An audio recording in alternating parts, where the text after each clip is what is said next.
తెలంగాణ రాజకీయాల్లో hot topic గా ఉండే నియోజకవర్గాల్లో ఒకటి మెదక్ అని చెప్తారు. హైదరాబాద్ కు కూతవేటు దూరంలో ఉన్న మెదక్ నియోజకవర్గం నుంచి కాంగ్రెస్ అధినేత్రి సోనియా గాంధీని పోటీ చేయాలని టీ కాంగ్రెస్ ముఖ్య నేతలు తీర్మానం చేసినట్లు ప్రచారం జరుగుతోంది. అలాగని దీన్ని తేలిగ్గా తీసేయడానికి లేదు. ఎందుకంటే ఇప్పుడు తెలంగాణ రాష్ట్రంలో కాంగ్రెస్ పార్టీ అధికారంలో ఉంది. సో వేసే ప్రతి అడుగు కూడా ఎంతో కొంత బలంగా సరికొత్తగా ఉంటుంది.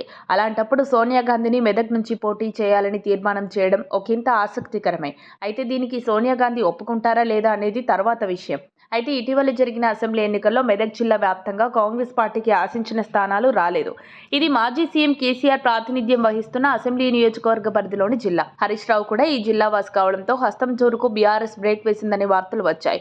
అయితే ఈ మెదక్ నియోజకవర్గం నుంచి గతంలో దివంగత ప్రధాని ఇందిరాగాంధీ పోటీ చేశారు.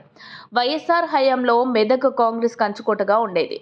అందుకే కేసీఆర్ అడ్డాలో సోనియా గాంధీ పోటీ చేస్తే బాగుంటుందన్న అభిప్రాయానికి టీ కాంగ్రెస్ వచ్చింది.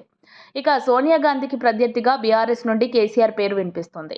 ఇటీవల జరిగిన అసెంబ్లీ ఎన్నికల్లో గజ్వేల్, కామారెడ్డి 2 స్థానాల్లో కేసీఆర్ పోటీ చేసి కామారెడ్డిలో ఓడి, గజ్వేల్లో మాత్రమే గెలిచారు. అయితే బీజేపీ నుంచి కిషన్ రెడ్డి లేదంటే ఈటెల రాజేందర్ బరిలో ఉంటారు అనే ప్రచారం కూడా జరుగుతోంది. అయితే మెదక్ సిట్టింగ్ ఎంపీ ప్రభాకర్ రెడ్డి ప్రస్తుతం దుబ్బాక ఎమ్మెల్యేగా కొనసాగుతున్న నేపథ్యంలో ఆ స్థానం నుంచి పోటీ చేయాలని కేసీఆర్ భావిస్తున్నట్టు తెలియవచ్చింది. ఒకవేళ ఇదే జరిగితే గజ్వేల్ అసెంబ్లీ నియోజకవర్గంలో ఉప ఎన్నిక రావడం ఖాయమని వార్తలు వినిపిస్తున్నాయి. మరిన్ని అప్డేట్స్ కోసం మా కాయ్ టీవీని సబ్స్క్రైబ్ చేసుకోండి. మా వీడియో కనుక మీకు నచ్చినట్లయితే లైక్ చేయండి, షేర్ చేయండి. మీ విలువైన అభిప్రాయాలను కామెంట్ బాక్స్లో తెలియజేయండి.